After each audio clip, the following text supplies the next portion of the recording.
네, 안녕하세요. 매일 오전 8시 30분에 찾아오는 주경야독의 이 대표입니다. 자, 오늘도 오늘의 3분 주식을 토대로 시장 상황, 주요 이슈, 관심주까지 체크해보는 시간 가져보도록 하겠습니다. 아직도 좋아요, 구독하기 안 누르신 분들 지금 바로 한 번씩 눌러주시면 감사할 것 같고요.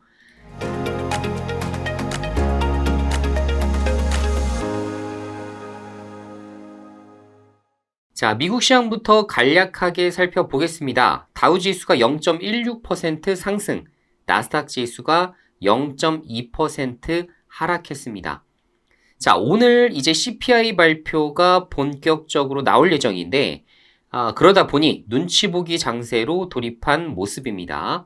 자, 컨센서스 자체는 3.3%로 잡혀 있지만, 그것보다도 만약 상회하게 될 경우 12월 금리 결정에 상당한 영향을 줄 가능성이 높겠죠. 그래서 자, 우리 입장에서는 3.3% 컨센에 부합하거나 혹은 하회를 하게 된다면 12월 달 금리 인상 가능성이 굉장히 크게 축소가 됩니다. 자, 그래서 이 부분을 지금 월가에서도 집중적으로 커버를 하고 있기 때문에 오늘 나올 CPI 정말 중요하다라는 말씀 다시 한번 전달드리고요. 자, 이번 주에 이제 15일 날 바이든 시진핑 정상회담이 있는데 정말 이번에는 좀 좋은 얘기들이 오갔으면 좋겠습니다. 자, 안 그래도 국내 증시 분위기가 별로 좋지 않은 상황이기 때문에 여기다가 또 미중 무역 분쟁까지 또 여기다 연관되다 보면 사실 또 상당히 악영향을 끼칠 가능성이 높겠죠. 그래서 가급적이면 좋은 얘기들이 많이 오갔으면 좋겠습니다.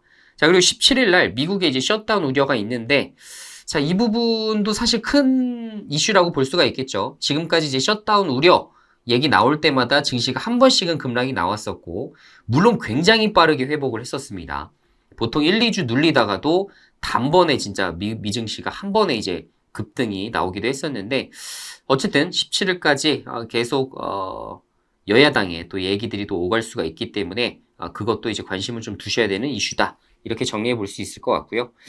자, 굵직한 이슈들이 이번 주에 많이 나오는 관계로 국내 증시가 사실 좀 많이 좀 불안한 모습을 보이고 있기도 합니다만 어쨌든 국내 시장은 공매도 금지에 따른 부작용을 좀 겪고 있는 상황이기 때문에 여기에 따른 후속적인 그러니까 정부에서 지금 나올 수 있는 후속적인 발표들이 좀 있지 않습니까? 대주주 완화 요건, 그리고 상법 개정, 이런 것들을 이제 차례대로 연달아서 내놓을 수가 있기 때문에 이런 것들이 좀 빨리 나왔으면 좋겠다라는 생각이 듭니다. 자, 오늘 첫 번째 이슈인데요. 자, 투자 철회 재검토 속에 정면 돌파, 뚝심 정의선, 그래도 대세는 전기차다. 라는 뉴스가 좀 나왔었는데, 자, 뭐냐면 사실 폭스바겐, GM, 도요타 등 주요 지금 완성차 업체, 이제 글로벌 업체들이 아시겠지만 전기차에 대한 투자를 철회하거나 그리고 지금 조인트 벤처를 설립하겠다라고 한 부분도 거의 다 취소가 됐죠. 그죠? 폭스바겐도 마찬가지, GM도 마찬가지고. 자, 그런데 이런 상황 속에서 정의선 현대차 회장은 뭘 이야기합니까? 지금 전기차는 물론 대세 지금 굉장히 투자가 줄어들고 수요가 줄어들고 있는 것도 사실이지만 대세는 대세다라고 하면서 이럴 때일수록 좀 투자를 해야 된다라는 의견을 아주 굉장히 강하게 어필을 좀 하고 있습니다. 자, 우리가 이제 투자하면서도 우리 투자자들도 느끼잖아요. 모두가 이제 환호할 때에는 보통 꼭지점일 경우가 상당히 많고 오히려 모두가 지금 기회가 아니다라고 외면할 때 비로소 서서히 그때 기회를 포착하는 사람들이 돈을 벌 수밖에 없는 이런 구조가 투자 세상에서도 나오는데 결론적으로 경영도 비슷한 것 같습니다. 어쨌든 정의선은 지금 현재 공장 증설에 대해서는 그러니까 그 기존 플랜대로 계속하겠다라는 부분을 어필을 하고 있기 때문에 기존의 이제 전기차 업체들과는 상당히 이제 비교가 되는 행보다 이렇게 좀 평가를 해볼 수가 있을 것 같아요.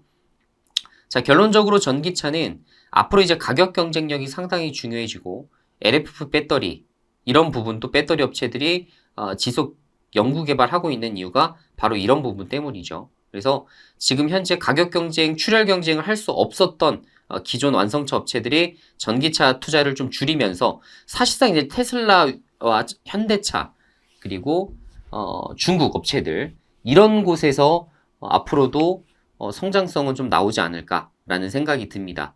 오히려 뒤늦게 투자해서 또 다시 또 전기차가 다시 대세다 라는 상황이 또 직면하게 된다면 그때서야 또 부랴부랴 완성차 업체들이 움직이겠지만 또 테슬라보다도 경쟁력이 뒤처지게 되겠죠. 자, 여러분들 이제 쿠팡과 이마트, 롯데 쇼핑을 좀 비교를 좀 해보시면 여러분들이 판단하시는데 좀 도움이 되실 것 같습니다. 전 기본적으로 테슬라가 지금 하고 있는 이런 사업들이 쿠팡과 굉장히 비슷하다고 보고 있는데, 그러니까 기존에 이제 쇼핑 강자라고 볼 수 있었던 게 우리는 어디였죠? 롯데 쇼핑, 그죠? 그리고 이마트가 있었죠. 저 역시도 사실 절대로 쿠팡은 롯데 쇼핑과 이마트를 이길 수 없다라고 생각을 했었습니다. 자, 그런데 결론적으로 지금 쿠팡이 다 이기고 있죠. 그죠? 하다못해 여기 이제 다 뭐 이마트 쪽에 이제 포함되는 뭐 G마켓이라든가, 그죠? 이런 것들. 11번가 뭐 여러 가지 쇼핑 채널들이 있지만 아무리 이런 인터넷 채널들을 갖고 있다라고 하더라도, 그리고 오프라인 영업망들을 갖추고 있는 곳들이라 하더라도 여기서는 이익이 엄청나게 깎였어요. 그죠? 하다못해 적자, 실적을 기록하기도 했어요. 그런데 오히려 쿠팡은 지속적인 적자를 계속 보이다가 흑자로 한번 돌아선 이후에는 이익을 오히려 어떻게 하고 있습니까? 늘려나가고 있습니다. 그죠? 근데 지금까지 한 번도 당연히 테슬라가 성공하지 못할 거예라고 했었던 거는 글로벌 이렇게 완성차 업체가 우뚝하니 서 있었기 때문인데, 이런 곳들과 지금 다른 행보를 보이는 곳들, 현대차와 테슬라 이런 것들은 조금 더 다른 평가를 줘야 되는 상황이 아닌가라는 생각이 들어요. 자, 모든 것들은 마찬가지겠지만 테슬라도 지금 현재 영업이익률을 그래도 다른 전기차를 생산하는 업체들은 적자 실적까지도 지금 기록함에도 불구하고 테슬라가 지금 견조한 그래도 영업이익률 보이고 있는 이유가 뭡니까? 기가팩토리를 통한 계속 지속적인 생산체제를 경험을 가지고 있기 때문이죠. 그죠? 그리고 똑같이 공장에서 뚝뚝뚝뚝 찍어내고 있기 때문에 사실상 영업이익률이 어떤 업체들보다도 높을 수밖에 없습니다.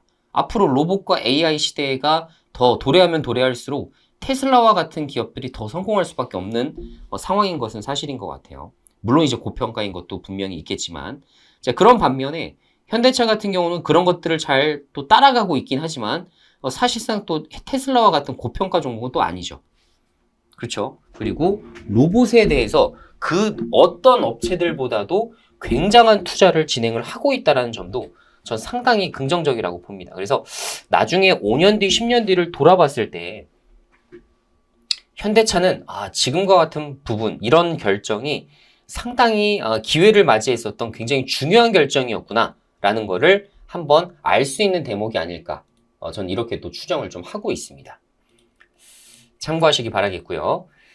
자, 두 번째 이슈입니다. MS가 자체 AI 칩 아테나를 11월 달에 이제 공개한다라고 합니다. 자, GPU 의존도를 줄이기 위함인데, 자, 결론적으로 엔비디아의 GPU에 대한 의존도를 줄여내고자 마이크로소프트가 어떻게 하는 거예요? 자체 인공지능 칩을 이제 개발해서 이런 것들로 이제 비용을 좀 줄이겠다라는 것을 의미하겠죠. 자, 결론적으로 지금 MS가 11월 14일에서 17일 날 시애틀에서 열리는 MS 이그나이트에서 AI 칩을 공개할 가능성이 높다, 이렇게 지금 언론사들이 보도를 하고 있기 때문에 이 행사에 나타나는 그 CEO 사티아 나델라라는 사람이 기조 연설을 펼침으로써 여기서 칩에 대한 좀 구체적인 그런 뭐 성능이라든가 이런 스펙에 대한 부분들이 공개되지 않을까라는 생각이 듭니다. 자, 지금까지 올해 뭐 MS가 뭐 칩 개발하겠다 이런 것들 소식들 중간중간 들렸었죠. 그런데 사실상 이렇게 크게 어떻게 발표한 적은 없었기 때문에 내년 초 제품 출시가 만약에 유력하다면 11월 달엔 공개를 해야 됩니다. 그죠? 그래서 만약에 이제 관련주로 볼 수 있는 거는 나무기술, 코난 테크놀로지, 그리고 브리지텍이 있는데 가장 수혜주로 볼 수 있는 건 이 중에서 나무기술입니다. 나무기술. 그래서 나무기술 위주로 좀 추적을 해봐도 괜찮을 것 같다라는 생각이 좀 드는 대목입니다. 자, 마지막으로 삼성전자가 SDC23 코리아 다음 달 14일, 15일 날 개최하겠다라고 하는데, 자, 결론적으로 요게 이번 달이에요, 이번 달. 지난달 뉴스를 제가 가져왔기 때문에 이 행사에서는 뭘 이야기하냐? AI, 스마트 싱즈, 그리고 헬스케어, 갤럭시 제품 서비스, 뭐 자동차 전장, 여러 가지 것들이 나오겠지만 가장 중요한 건 AI와 스마트 싱즈 같아요. 그래서 스마트 싱즈 관련해서 볼 수 있는 종목, 코컴과 코맥스 삼진이 있습니다. 그죠? 그래서 요 부분에 대한 부분들 다시 한번 체크해 보시고, 코콤과 코맥스도 최근에 상당히 많이 빠졌죠. 어쩔 수 없죠. 이제 시장 상황이 별로 좋지 못했고 관련된 테마 일정으로 부각되는 것들이 진짜 많이 줄었습니다. 그래서 코콤과 코맥스, 삼진 이렇게 종목 체크하시면서 여러분들 생각을 해보시면 좋을 것 같습니다. 자, 오늘 간단하게 이슈와 관심주에 대해서 좀 살펴드렸고요. 자, 아직 좋아요, 구독하기 안 누르신 분들은 한 번씩 부탁드리겠고, 자, 알림 설정을 해두셔야만 여러분들이 매일 오전 8시 30분에 관련된 내용들에 대한 방송 청취가 가능합니다. 그래서 알림 설정까지 꾹 눌러주시면 좋을 것 같네요. 그럼 내일 이 시간에 다시 뵙도록 하겠습니다. 안녕!